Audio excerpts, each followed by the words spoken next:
Assalamualaikum. Waalaikumsalam. Selamat pagi anak-anak. Pagi, Bu. Bagaimana kabarnya pagi ini? Alhamdulillah baik. Masih semangat untuk belajar pagi ini? Masih. Baik, sebelum belajar dimulai silahkan ketua kelas untuk memimpin doa terlebih dahulu. Berdoa dimulai. Doa selesai. Baik, pagi ini gugur absen ya. Siapa yang tidak masuk pagi ini? Nia. Kenapa nih ya? Sakit. Siapa lagi yang tidak masuk? Gak ada. Masuk semua. Semua. Sandra kok baru datang? Siangan ada bangunnya. Sini. Kesiangan. Tadi sendirian apa diantar sama orang tuanya? Diantar. Jangan diulangi lagi nak ya. Ya ada. Kenapa kok sampai kesiangan? Begadang. Oh, begadang terus. Jadi Sandro sekarang sekolah. Jadi Sandro itu harus memanfaatkan waktu sebaik mungkin. Kalau malam jangan begadang, termasuk yang lain juga ya. Jangan terlalu begadang. Tidur itu setidaknya jam 8 itu harus tidur. Kemudian setelah belajar langsung tidur untuk sekolah besoknya supaya Sandro itu tidak telat ya nak ya. Ada. Diingat lagi jangan diulang besok. Ya. Itu kenapa kok gak pakai sepatu Sandro? Oh jangan kemarin enggak kering di sini. Besok pakai sepatu ya dan Ya, jangan ya. telat lagi ya. Ya. Karena ini peraturan semua anak sekolah itu harus pakai sepatu.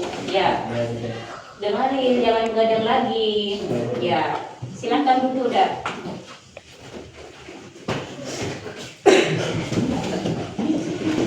Baik, sebelum pelajaran dimulai di sini Bu Guru akan menjelaskan tujuan dari pembelajaran pada pagi ini. Jadi tujuan yang pertama itu memahami pengertian dari status sosial. Tujuan yang kedua itu adalah menjelaskan status sosial dalam kehidupan sehari-hari. Dan yang ketiga itu memahami faktor-faktor yang mempengaruhi status sosial ya. Dari tujuan ini di sini Bu Guru akan menjelaskan apa itu status sosial. Jadi status sosial itu secara umum adalah tempat atau posisi individu dalam kelompok atau masyarakat sehubungan dengan keberadaan orang lain di sekitarnya ya. Jadi status sosial itu juga dapat diartikan sebagai kedudukan sosial individu atau masyarakat yang didapatkan melalui pemberian atau usaha mereka sendiri. Itu namanya status sosial. Paham dari sini anak-anak? Paham.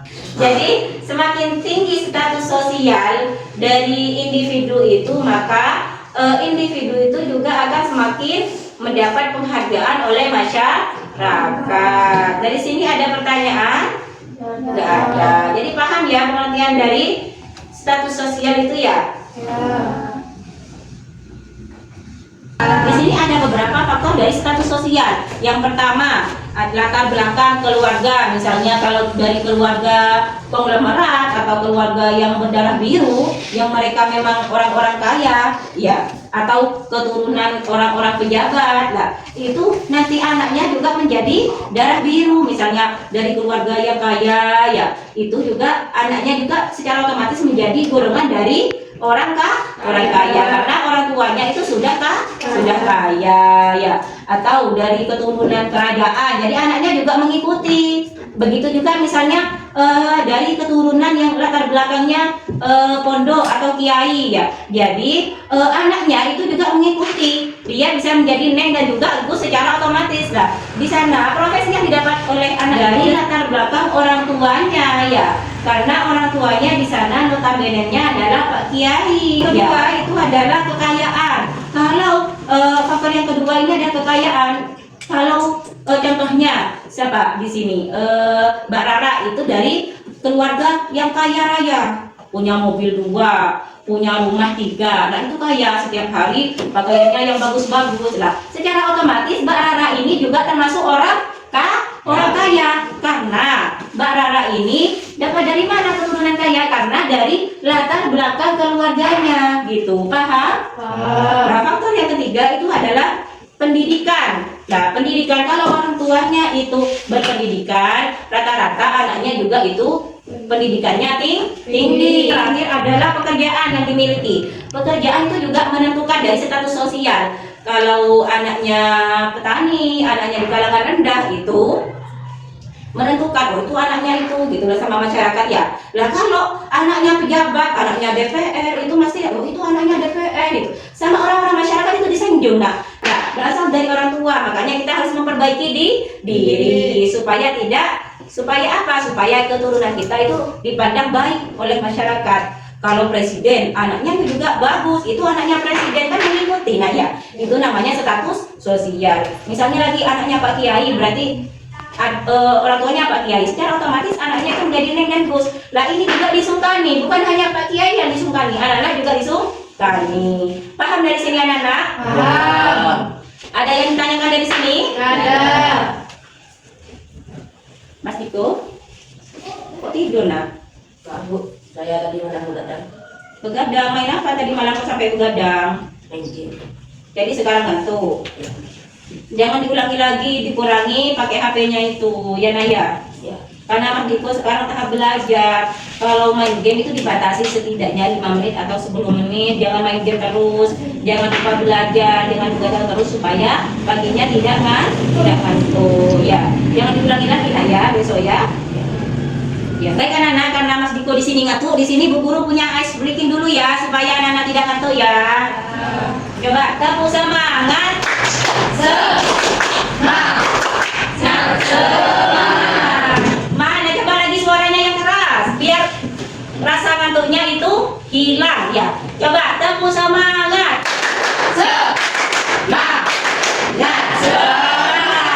Tepuk tangan untuk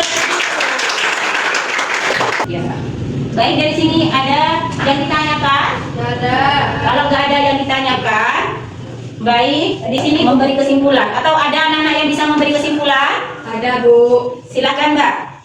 Status sosial juga bisa diartikan sebagai kedudukan sosial individu dalam masyarakat yang didapatkan melalui pemberian atau usaha yang dilakukannya.